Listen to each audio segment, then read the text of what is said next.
Previously on English Takeover. What are your strengths? When the interviewer asks about your strengths, what they're truly asking is how you're gonna fit this position. You can basically summarize what the hard skills, what the soft skills they want. The truth is, a lot of people, especially those people who are new to the career, they can't see clearly what their strengths are. If you're kind of into the constellation, you probably can know yourself from those analyses on the zodiac signs. You just need to fake it until you make it. If you cannot find any of your strengths in the job description, let's be realistic.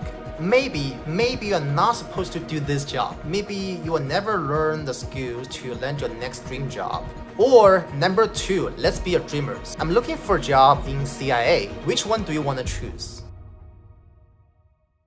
Hello everyone, in this video I'm gonna continue the topic of the interview question, what are your strengths? And before we start, I highly recommend you also to check out my last video, what are your strengths part 1. In that video, I shared how to research into your dream position and a company, and more importantly, how to know better about yourself career-wise. So without further ado, let's get into it. Okay, now, since you already know the hard skills and the soft skills your dream job or your dream company needs, you can basically summarize them on a spreadsheet. So here, to demonstrate, I mark all the hard skills in red and all the soft skills in green. So when I do this required or preferred skill sets, I would also rank them from the most important to the least important. For example, if I'm applying for a data analyst of Bloomberg, I can find these sections like we will trust you to, and you need to have, and would love to see. So basically, I would focus on the latter 2 sections because, well, you need to have means the minimum skill set requirement, and with the love to see means the extra credits of the candidate. And this way, I will eventually put all these skill sets on the left side of the spreadsheet. As you can see, I rank all these skills from the preferred skills to required skills. In this case, when I prepare the answer about my strengths, I'd like to focus on the preferred skills first. Why is that? Well, since I already get the chance of the interview, that means the HR already agrees that my basic strengths match these required skill sets of the resume screening process.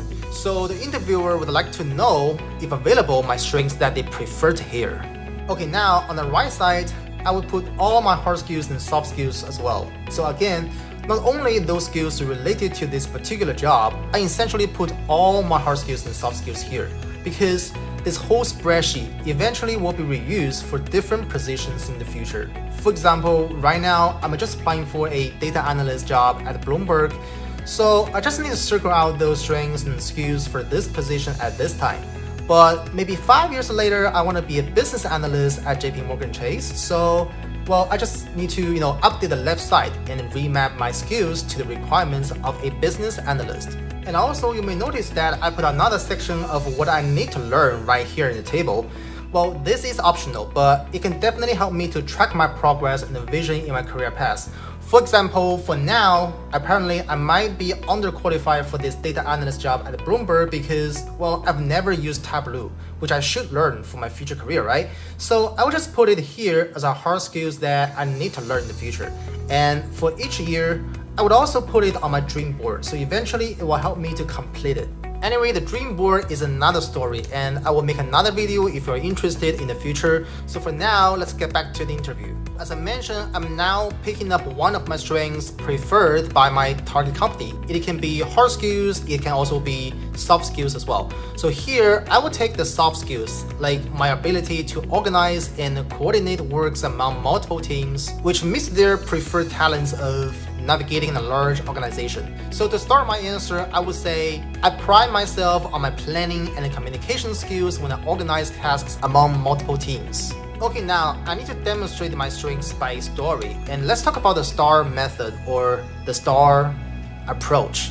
So the STAR method is not just for this particular question, but it's actually the most recommended approach for all the behavioral questions. And here, S means situation, T means task, A means action, and R means result. So basically, when you talk about your strengths in an interview, well, you don't want to just say, oh, I'm good at A, B, and C. You don't want to do this because that's going to be boring. So you got to prove it with your work experience by, talking about a situation where you assign a task and how you took the actions to solve it, and eventually what results were achieved. The situation part gotta be concise. Basically, you need only 1 or 2 sentences to describe a scene and provide the necessary background details. For example, I pride myself on my planning and communication skills when I organize tasks among multiple teams. In my last project, we found a logical defect when consuming the live data. So we failed to generate the business report with the latest information in the morning. So we had to make emergency bug fix as soon as possible. Then the task part and action part are the main body you want to focus. When you talk about your task, make sure to clarify your role and your responsibility in that particular situation or the environment. So to continue the example, let's say we had to make emergency bug fix as soon as possible. As a UAT tester, I realized that I had to kick off the IUAT testing for this bug fix.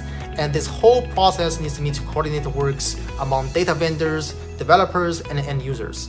So I had a very limited window to make sure that the data we publish eventually should be up to date for business use. See, in this task section, I discussed my roles in this situation, and I also clarify my responsibilities so that in the next section, the action part, I'm gonna demonstrate my strengths when meeting my responsibilities. And for the action part, I can never stress enough that this part is the most important thing. So I need to explain in detail how I solve the problem step by step with a strong logic, and my solution gotta be related to my strengths for sure. For example, I can say, to do this, I analyzed the data requirements and I found the metrics that I should focus.